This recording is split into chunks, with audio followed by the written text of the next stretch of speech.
Bem, meus queridos, eu quero começar então a nossa discussão dizendo que o ano de 2024 ele começou com uma forte agitação nas mídias sociais por causa de uma declaração do pastor da Igreja Batista da Lagoinha, o André Valadão.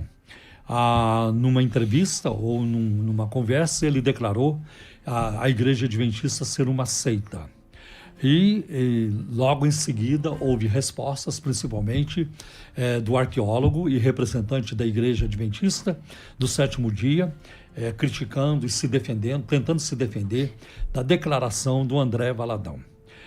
Eu quero dizer para vocês que pessoas como o Rodrigo Silva, que é arqueólogo, né? Nem todo arqueólogo é um bom teólogo, temos que ter isso em mente. Então, ele funciona como uma isca para a Igreja Adventista do Sétimo Dia. Eu me lembro da década de 80, a isca era Alejandro Bugnon. E o Alejandro Bugnon, ele pregava e os crentes ficavam maravilhados. Olha, ele fala da graça de Deus, né? Ele fala a doutrina que nós cremos e tudo isso. Mas essa é uma forma de iludir as pessoas de fora da igreja, do Adventismo do Sétimo Dia, porque eles nunca abriram mão das doutrinas que eles sempre professaram e nunca abriram mão também da autoridade da Ellen White para as suas vidas. Então, pessoas como eles, a Igreja Adventista precisa disso, precisa de iscas para atrair as pessoas, né? E ela usa outros meios. Ela investe, por exemplo, na questão da saúde, na educação, obras sobre a saúde. Então, tudo isso é uma forma de atrair as pessoas para o rebanho adventista. Eu achei muito importante que o André Valadão tenha feito essa declaração, porque ele é uma figura polêmica à luz de uma grande parte da mídia. Por exemplo, o Dr. Augusto Nicodemos, ele tem uma palestra de mais de 1 hora sobre os adventistas do sétimo dia, afirmando, tratando disso, de que a Igreja Adventista do sétimo dia é uma seita. E isso não repercutiu. Não houve tanta repercussão, não houve reação. Por quê? Porque o Dr. Augusto Nicodemos, ele é um doutor em hermenêutica, ele é um exegeta, né? Habilidoso, né? Muito hábil da palavra de Deus. Não houve repercussão. Mas quando isso veio pelo André Valadão, aí a coisa pegou fogo. E eu amei. Eu amei porque despertou, tá? Tem muita coisa na Lagoinha que eu não concordo, nunca morri de amores por eles, mas essa declaração foi muito importante para levantar uma discussão no Brasil que precisa ser levantada, né? Então, achei muito importante, tá? Aliás, ao longo da nossa conversa aqui, eu quero ir tratando também e apresentando uma obra ou outra para ajudar vocês nessa questão. Então eu quero começar perguntando ao pastor João Flávio Martinez, que tem estudado bastante sobre o assunto, como líder, como diretor, como presidente do CACP, está sempre na vanguarda da pesquisa, bem atualizado. Eu quero perguntar para o pastor João Flávio, o André Valadão estava certo ao dizer isso? Que a Igreja Adventista do Sétimo Dia é uma seita? 1000% certo, 1000%. Né? 1000% correto. Mas por quê? Então, vou abordar esse assunto, pastor, mas antes, rapidamente, eu queria pedir aos espectadores que estão nos assistindo no CSP Vídeos, Rádio Musical também está transmitindo pelo nosso canal, para que se inscrevam tanto no canal aqui da rádio, como nos canais do pastor Paulo Romeiro. Você que é nosso espectador, você que acompanha aqui o nosso trabalho, vai lá na Igreja Cristã da Trindade, ou no site da Agir, ou no canal de Projeto Agir. Projeto Agir. Se inscreva e participe e acompanhe o pastor Paulo Romeiro, porque você vai crescer muito na graça e no conhecimento. E no meu Instagram também. O Instagram também, muito bem. Fala, por favor, o Instagram, pastor. Paulo Romeiro? Paulo Romeiro 1. Só colocar o número 1 na frente. Paulo Romeiro 1. Você que é do CACP Vídeos, vai lá, segue o pastor Paulo Romeiro. Eu acho que o que levou o André Valadão a tomar essa postura é que ele está nos Estados Unidos. É verdade. E uma das coisas que o meu amigo Rodrigo Custódio, ex-departamento de marketing da Igreja Adventista e hoje evangélico, me disse, é que nos Estados Unidos, essa discussão se a Igreja Adventista é ou não é uma seita não é tão colocada em foco, porque é uma seita. quase não existe. Não, para o americano, ele sabe que a igreja adventista... Para as igrejas sim, americanas... É uma seita, é uma seita. Então, o norte-americano, o evangélico norte-americano, não tem muitas dúvidas, ou não tem dúvidas, de que o adventismo do sétimo dia é uma seita. Diferente do evangélico brasileiro, que não é tão informado, que não é tão antenado, ele não tem essas informações. Ainda mais, o senhor sabe muito bem da luta que nós travamos. A apologética não é muito apreciada pela igreja brasileira. Na verdade, ninguém entra no Ministério de Apologética para ganhar um concurso de popularidade. Sim. Né? É uma tarefa árdua que nem todos valorizam. Espinhosa. Exato. O que tem valor no Brasil hoje no mundo evangélico é o movimento gospel, né? Então, mas vamos deixar... Esse é outro assunto. E aqui o André Valadão, ele faz parte desse movimento. Por exemplo, ele tem pelo menos 4 ou 5 milhões de seguidores. Vamos pegar, o senhor citou o Dr. Nicodemos, ele tem no máximo 1 milhão de seguidores. Eu estou sendo otimista. O CACP tem lá 100 e poucos mil no YouTube e mais 20, 30 mil no Facebook, no Twitter, no Instagram. Então, assim, nós somos, midiaticamente falando, efêmeros, pequenos. Quando o André Valadão repercutiu essa informação, ela atingiu milhares de pessoas. E bateu de frente com o marketing adventista, que gasta pesadamente dinheiro nisso, aonde eles tentam se infiltrar. Porque desde o seu nascimento, a igreja adventista, ela cresce e se reproduz através das outras igrejas evangélicas. Sim. A igreja proselitismo. Sim, desonesto ainda. A igreja adventista é uma erva daninha. Ela está sempre em nosso meio, sugando as nossas ovelhas. Se você for em qualquer igreja evangélica e perguntar quem aqui se converteu recentemente, o pessoal vai levantar a mão. Quantos aqui eram adventistas? Pouquíssimos vão levantar a mão. Mas se você estiver numa igreja adventista e perguntar para eles quem já foi evangélico e hoje é adventista, pelo menos 4 a 6 entre 10 levantarão a mão. Ou seja, o proselitismo para eles é interessante. É como pegar um peixe limpo. É aquele cara que vai na peixaria. O adventismo é isso. Compra aquele peixe bonito, bate aquela foto com a vara na mão, como se tivesse pescado, mas na verdade ele foi na peixaria. A peixaria são as igrejas evangélicas. Nós temos tanto trabalho, vamos ao mundo, vamos às almas, tiramos-as do inferno, do mundo que elas estavam, trazemos para as nossas igrejas, discipulamos e muitas vezes não muito bem discipulado, aí vem o adventismo com aquela conversa do sábado, por que você não guarda os 10 mandamentos, e acaba arrebatando a ovelha do aprisco de Cristo. Uhum. E quais são as características de uma seita? Então, uma das características de seita, e nós temos aquelas aulas que o nosso querido saudoso pastor Natanael Rinaldi ministrava sobre a identidade de uma seita, uma delas é o sectarismo. O sectarismo ou exclusivismo. Ou exclusivismo. Desde a sua fundação, a igreja adventista, ela tem isso no cerne da sua doutrina. Então você já ouviu aqui na bancada desta rádio o garoto propaganda, como diz o pastor Paulo Romero, em todas as épocas eles sempre tiveram um garoto propaganda, o senhor Rodrigo Silva dizendo, não, qualquer pessoa pode ser salva, até um ateu vai para o céu, ele disse. Eu ouvi ele falando até isso. Um ateu vai para o céu. Então ele fala que Deus tem salvos em todas as igrejas. Isso não é bem verdade, né? Porque, primeiro, eles têm uma ideia de salvação pelo conhecimento ou pela ignorância. É o tipo de ideia que, se nós levássemos a cabo, nem deveríamos mandar missionários. Porque um seguidor de Tupã no meio do mato, olhando para o sol, adorando o sol, pode ser salvo, na cabeça de alguns adventistas. Então, na ideia deles, há salvos entre os evangélicos, sim, aqueles que um dia virão e se tornarão adventistas. Essa é a ideia deles. Tá? Tanto que você vai encontrar aí nas redes sociais, nas revistas, nos manuais adventistas, igrejas tirando a placa Assembleia de Deus, Batista, e colocando a placa Adventista do Sétimo Dia. Outra coisa, os evangélicos que vão aos adventistas são rebatizados. Você tem que professar Ellen G. White como espírito de profecia.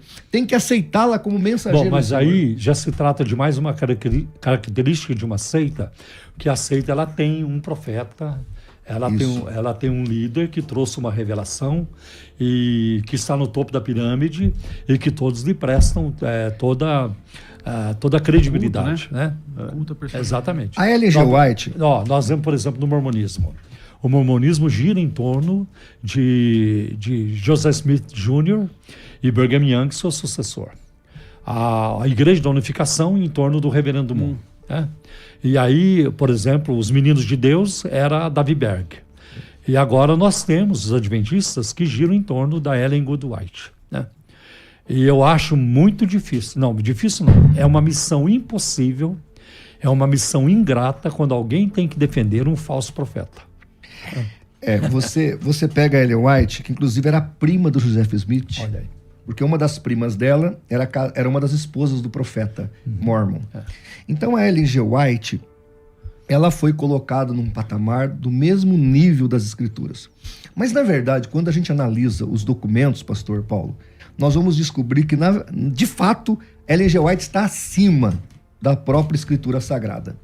No livro Mensagens Escolhidas, página 256, Ellen White fala assim, que a mensagem dela é de vital importância e a sua compreensão é importantíssima, ele usa até esse termo, importantíssimo para a salvação das almas. Então, olha, pastor Áureo, a magnitude dessa frase, ou seja, como as suas mensagens são recebidas, como ela é transmitida, é de vital importância à salvação das almas. Aí os adventistas me acusam de tirar esse texto do contexto, porque eles falam que no livro Primeiros Escritos, Ellen G. White está falando da mensagem, das 3 mensagens angelicais. Ora as bolas, quando a gente analisa o texto, pastor Paulo, as 3 mensagens angelicais entendidas pelos adventistas, é só deles, é só de Ellen White, que é o juízo investigativo, que é a apostasia, que é o decreto dominical. Quem interpreta Apocalipse 14 como os adventistas? Só os adventistas. Quem trouxe essa revelação? Só Ellen G. White. Logo, do que Ellen G. White está falando em Primeiros Escritos, página 256? Ela está falando que esta revelação das 3 mensagens angelicais, que só eles têm, depende da salvação das almas. Então veja, quando a gente vai de fato analisar as coisas, nós entendemos que o adventismo tem uma profetisa que não só está no mesmo nível da palavra de Deus, mas está acima. E ela ainda fala que antigamente Deus falou através dos anjos, mas agora, nos últimos dias, fala a igreja através do seu espírito de profecia. Olha aí, que coisa, hein? Eu queria fazer menção, meus irmãos, de um livro publicado pela editora Reflexão, O Caso White. Aqui está o livro. O Caso White. É um livro muito importante e ele trata das contradições da Ellen White. E quando eu estou lendo o livro, não terminei ainda, já estou bem adiantado. Então, neste livro nós vemos Ellen White contradizendo a Bíblia e Ellen White contradizendo a si mesma, várias vezes. Porque ela fala uma coisa que não é bíblica. Por exemplo, ela diz lá em Gênesis, né, por ocasião do dilúvio, que um anjo fechou a porta da arca. Né? Aí, quando ela, mais tarde, acho que 3 anos depois, ela percebe, não, mas não foi um anjo. Foi Deus quem fechou a porta da arca por fora. Aí ela muda. Então, neste livro, mas isso acontece muitas vezes, o livro todo. Ela contradiz a Bíblia, depois ela se contradiz. Então, você vai ver aqui que revelação e contradição não são a mesma coisa. Este livro é uma obra-prima, eu já o li 2 vezes, porque é fantástico esse livro, o Caso White. Você que está nos assistindo, vai lá na editora Reflexão, adquire este livro e nós vamos encontrar isso muitas vezes. E aqui, pastor Paulo, eu quero ressaltar aqui, o Rodrigo Silva fez um vídeo recentemente, o arqueólogo adventista, sobre a questão, porque a pior heresia dos adventistas do 7º dia tem a ver com a expiação. Porque eles dizem que a expiação não foi terminada na cruz. Isso é uma heresia diabólica, luciférica. E aí, o Rodrigo Silva fez um vídeo onde ele pegou 3 textos de Ellen G. White. Eu assisti esse vídeo. Então, e ele falando o quê? Olha o que ela falou. A obra foi terminada completamente na cruz. Ele leu várias vezes isso. Só que aqui no canal do CSP Vídeos, por exemplo, tem pastores adventistas dizendo: quando a obra terminou? Não foi na cruz. Não foi. Quando foi, pastor? O pastor faz uma pergunta retórica e ele responde: foi em 1844. Então, aí você vai ler, por exemplo, o Grande Conflito, a partir da página 400, em vários momentos ela vai falar que a obra não terminou na cruz. Apenas uma parte da obra terminou na cruz. A parte final da obra de salvação, está sendo terminada agora.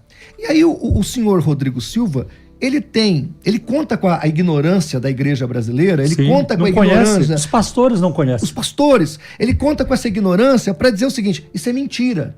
Então ele tenta nos colocar, nós apologistas, como mentirosos.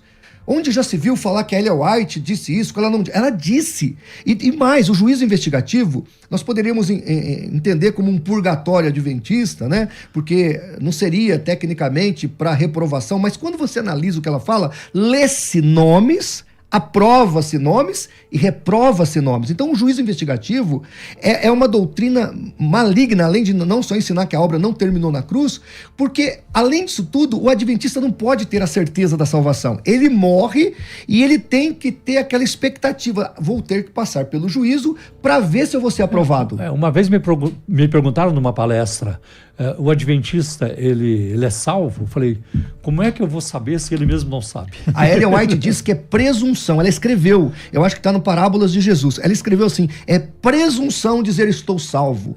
Aquilo que Jesus escreveu em João 5,24, que nós podemos ter a certeza da nossa salvação, a Ellen White vai contra. Quem ouve a minha palavra e crê naquele que me enviou, tem a vida eterna, não entrará em condenação, porque já passou da morte para a vida. Está salvo. Isso, João fala aí, na epístola 1 João 5 também fala. Ou seja, a Ellen White vai contra tudo. E aí, gente, o pastor Nathanael Rinaldi, eu acho que é dele ou sua frase, ele usava uma expressão seguinte, um membro de seita fala pelos dois lados da boca. É dele.